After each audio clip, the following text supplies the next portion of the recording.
성령의 역사와 사탄의 역사를 어떻게 구분할까요? 그 생각, 그 마음, 그 행동을 통해서 생명을 살리는가, 생명을 죽이는가를 점검해 보시길 바랍니다.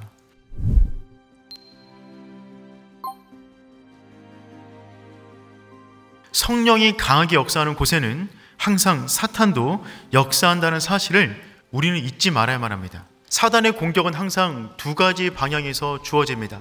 첫 번째는 외부적인 공격입니다. 외부적인 핍박이 있는 거죠. 기독교 역사 가운데 기독교의 역동성이 외부적인 핍박 때문에 움츠러든 적은 없었습니다. 외부적 핍박이 가하면 가해질수록 내부적으로 더 단단하게 모였고 복음을 전했어요. 그런데 진짜 위기는 어디에 있냐면 두 번째 공격입니다. 내부적인 공격이에요. 은밀하게 조용히 다가와 공동체를 흔들어 놓는 것입니다. 첫 번째, 사단의 계략은 무엇이냐면 하나됨을 깨트린다는 것입니다. 아나니아와 삽비라는 자신의 집을 정리하여 헌금을 했습니다. 그런데 일부를 했습니다. 그리고 헌금한 이후에 죽임을 당합니다. 이 일이 왜 죽을 일입니까? 위선적인 일이었기 때문에 그렇습니다. 성령 충만한 공동체 가운데 위선적 행동을 통해서라도 믿음이 있는 것처럼 보여지길 원했던 거예요.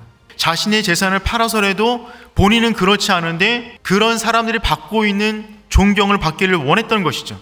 위선이었습니다. 위선에 덫에 걸리기 시작하면 선과 악에 대한 구분점이 사라집니다. 위선은 그 졸개들이 있어요.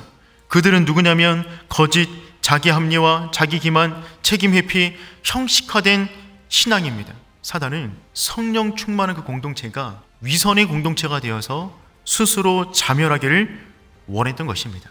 위선의 문제는 어떤 죄보다 심각해요. 하나님께서 우리의 중심을 보고 계시기 때문에 그렇습니다. 두 번째, 사단의 전략은 무엇이냐면 성령이 아닌 사탄의 생각을 따르게 만든다는 것입니다. 사탄이 내 마음에 가득하여.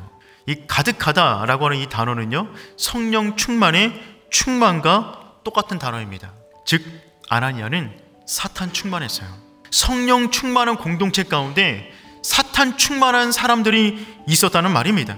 하나님의 가면을 쓰고 그 공동체 안에서 악마적인 행동들을 한다는 것입니다. 그럼 여러분, 성령의 역사와 사탄의 역사를 어떻게 구분할까요? 그 생각, 그 마음, 그 행동을 통해서 생명을 살리는가, 생명을 죽이는가를 점검해 보시길 바랍니다. 여러분이 하고 있는 그 생각, 그 감정, 그 행동이 여러분을 살리고 있습니까?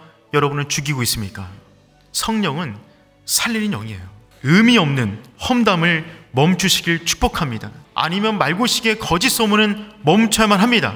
누군가를 향해 손가락질을 할 때 세 개의 손가락은 나를 향하고 있다는 그 사실을 우리는 명심해야만 합니다. 세 번째, 사단의 계략은 무엇이냐면 성령을 속일 수 있다고 착각하게 만드는 것입니다. 아나니아와 삽비라는 성령을 속일 수 있다고 생각했습니다. 그래서 그 부분은 죄를 짓는데 하나가 되었어요. 핵심은 헌금이 아니었어요. 물질이 아니었어요. 성령을 속일 수 있다고 생각하는 그 생각 자체였습니다. 여러분, 하나님은 부족해도 받으세요. 연약해도 받으세요. 쓰러져도 받으세요. 그런데 위선은 못 받으세요. 결국 거짓을 함께 공모하고 하나님을 속이려 했던 그 가정은 하나님의 굉장한 심판 앞에 쓰러지게 됩니다.